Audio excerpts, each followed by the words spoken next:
I see someone or something that I want and I don't have it, and someone else has it, and I feel envy. I become almost obsessed. And when I deny it, it goes deep down and it drives me crazy.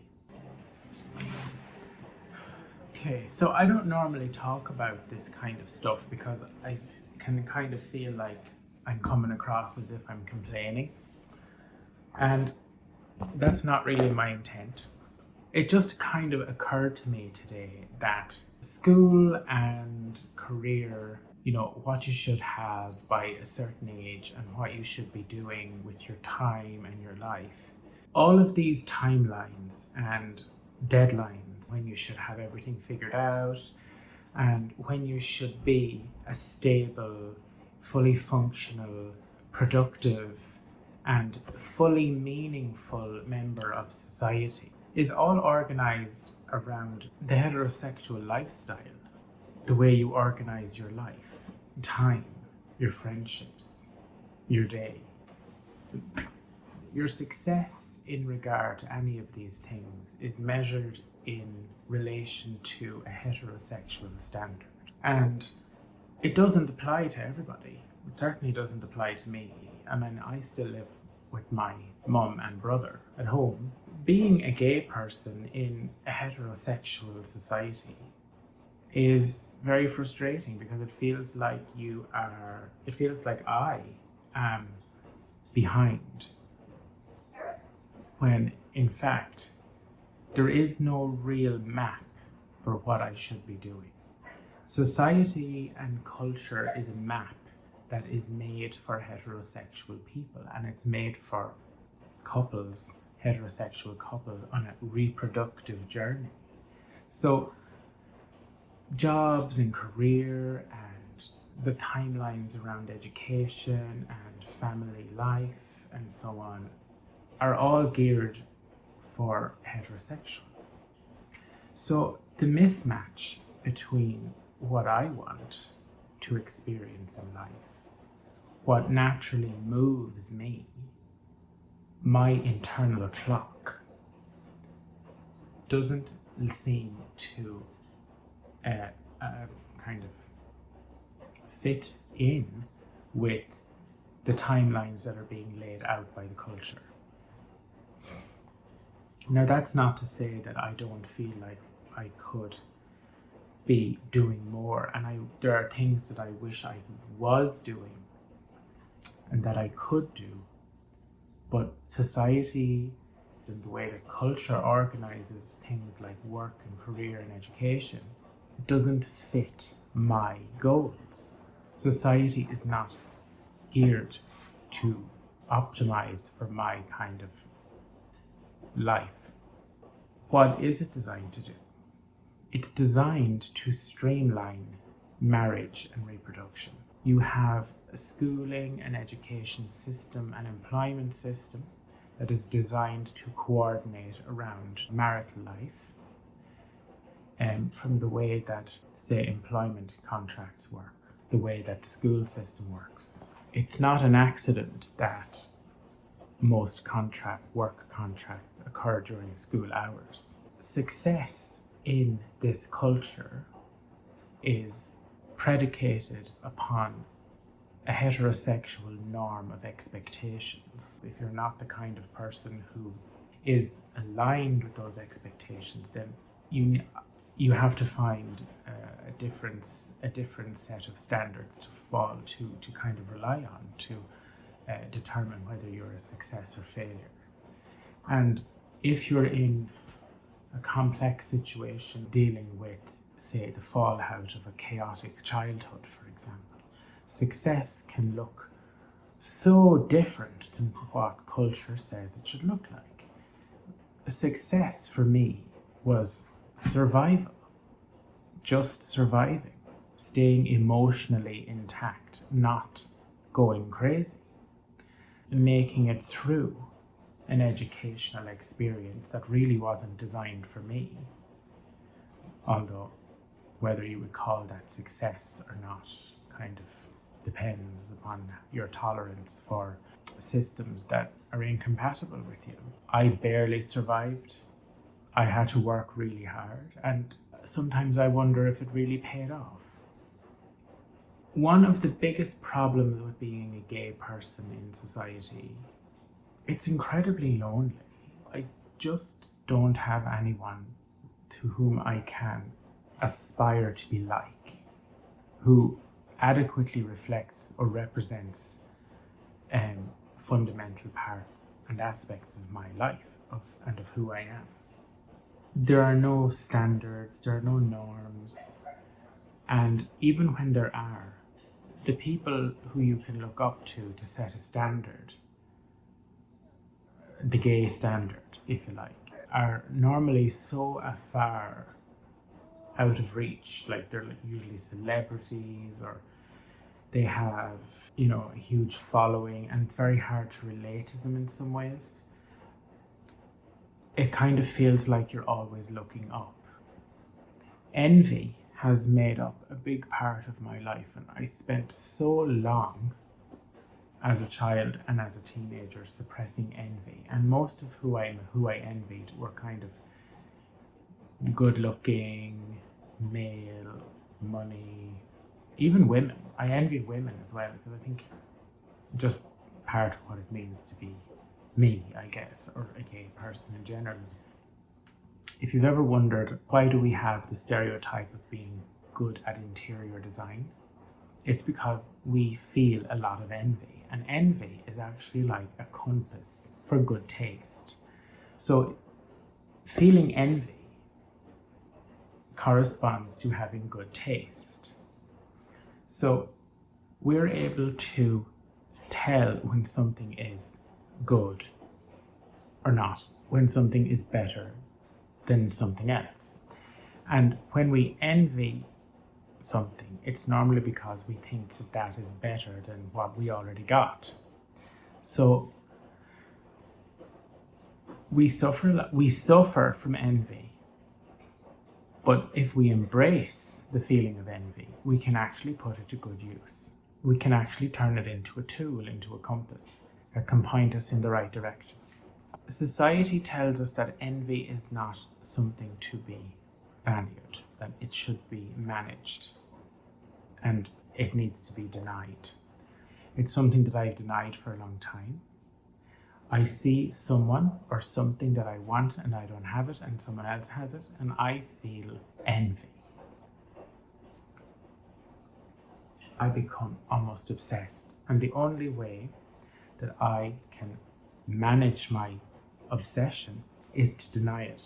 And when I deny it, it goes deep down and it drives me crazy. The worst thing, what happens when you don't accept your desire for the thing that other person has, is the envy becomes depression. I actually think envy is the most important cause of depression. When we don't acknowledge our desire, when we try to suppress it for whatever reason, normally because of a fear of failure, or a fear of inadequacy, or the expectation that it won't work no matter how hard we try, we'll never be able to get what we want, kind of a sense of futility, or a belief that trying is pointless, that becomes depression. Conversely, inherent skills and traits, innate talents are keyed by envy. So you want to be the kind of person who has good taste, who picks out good clothes, who writes good poetry, who creates good art, who is, kind of, to follow up with gay stereotypes, good at makeup, good at hair. If you want to be someone who's good at producing amazing things, you need to embrace your desire. You want to achieve your goals, you need to accept that you desire them. And it's hard to know sometimes whether envy comes before or after desire. You see something that somebody has, it's kind of mimetic desire. So René Girard was a French philosopher, polymath, who basically kind of elucidated this problem of envy.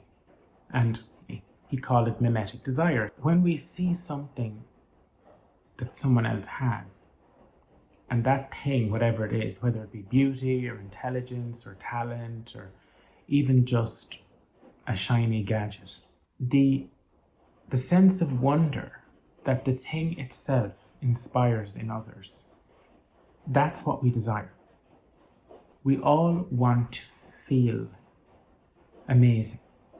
We all want to be amazing to everyone else. That's not vanity. It's not ego. It's castigated as ego, and it's criticized as sort of the trait of someone who is self-obsessed, but it really isn't.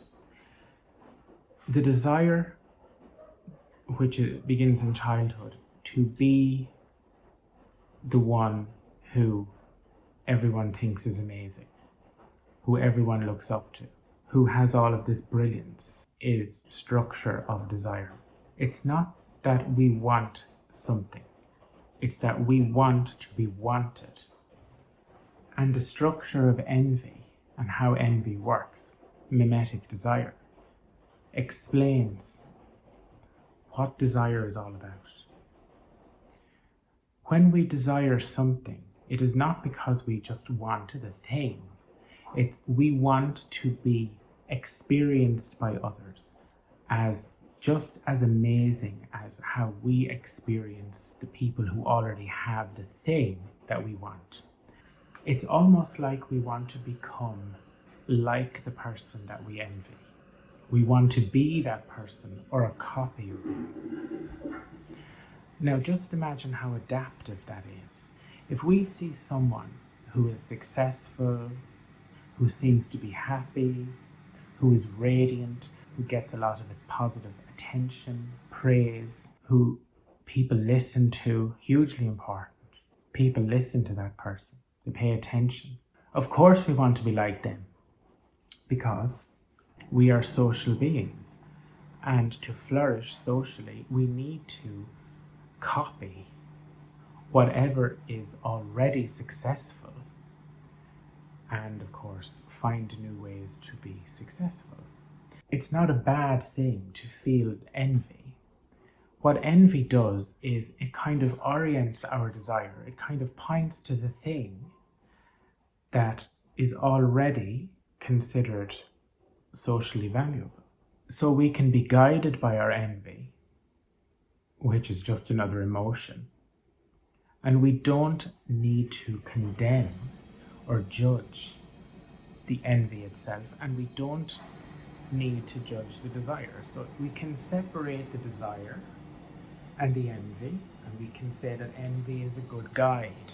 We can own the desire without judging it for being the product of envy. That's important, because envy and the desires that, say, arise from envy are often judged in society for being antisocial. So we're told that it's wrong to envy. You don't want to get ahead of yourself. When I was younger, I was told, or I kind of learned that it was morally wrong to actually desire social advancement. And envy was a strong feature of my childhood environment. So all of the adults in my life were so envious. And the way that they dealt with envy was to judge the person who had the social advantage as bad and make themselves feel better about not having it by saying that that other person was a bad person for having social advantage and for being more successful, more radiant. And that's what I experienced. And I internalized that, and I believed it up until maybe last night, when it finally dawned on me that one of the reasons for my depression, and I have been depressed, but I could never figure out why I was depressed. I've been processing trauma for a long time, but the more you process trauma and the tighter you make that package of trauma, and you're saying, right, this is looks okay. I've done all the processing, I've gotten it put behind me, and I'm ready to move on. But there's still something that isn't making sense. And what was that? Why am I still depressed? Why can't I just get my inner child to stop clinging on? Why does he keep saying the same thing? I'll never be good enough. Why does he keep saying that? Why does he keep refusing to be happy? Despite having all of these desires, why can he just not allow himself to be happy?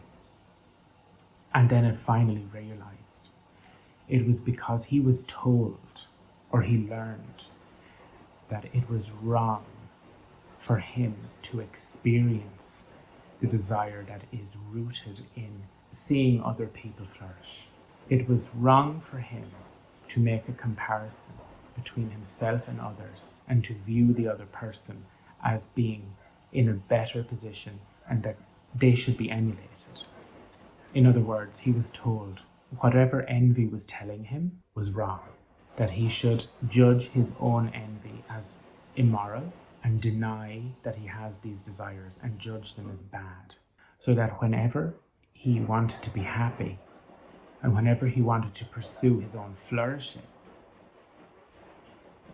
that he would automatically judge that as bad. So he denied himself happiness. He denied himself flourishing. He said, there's something wrong with me. I can't be happy. Not that I don't want to be happy, but there's something not right about being happy in itself. Flourishing, there's something bad about flourishing. If I attract other people's envy, if I make other people envious, then I'm a bad person. So you can start to see gradually how this becomes a very subtle but powerful complex. And I use the word complex because I can't find a better word to describe it. But it's a tricky and insidious set of beliefs that have kept me depressed for basically my whole life and has stopped me from actually doing what would make me happier. It has stopped me from going after the things that I can plainly see would make me more radiant as a person. It would make me more like the people that I want to be like, to bring me closer to the kinds of successes that I already know I desire and that other people desire. So I've been trained throughout my childhood and adolescence to ignore this internal compass. Today, I wanted to make some progress on some of my goals. I've already done a few, and I'm going to do some more in a little while. But this realization that my depression is caused by suppressed or repressed envy has been kind of like an epiphany. I kind of brushed against this before. I've been kind of doing this for a while. But I never linked it to my depression. First of all, because I was kind of in denial that I was depressed. And secondly, because I couldn't kind of make the connection between envy and depression. But it's only since last night that it's starting to really make sense to me. And it might explain more of who I am than anything else. The resentment, the belief that the whole world is against me, that everyone else deserves success except me. Why? How can that be? Where does that double standard come from? It comes from suppressed envy. It sounds really complicated, and it actually is. But when you drill down into it, it makes more sense, because what happens when you feel envy and you can see the desire in your own mind, I want that, you start to think no matter what I do, I'm never going to get that, whatever that is. So you start to feel helpless and powerless. And that's when the desire starts to invert and it starts to attack you. So you start to attack yourself over not being able to do the thing that you want to do, or get the thing that you want to get, or be successful, or whatever it is. And so futility is the key. We start to believe that our efforts are futile, when in actual fact, the solution may be to just envy something else that is more realistic, or that's easier to obtain, right? Think about that. The actual solution might be to just envy something that's easier to get and then work your way up to the big stuff. Could it be that simple? It might be that simple. But I'm going to drink my coffee now. It's been sitting here for a while, and I'll see you next time.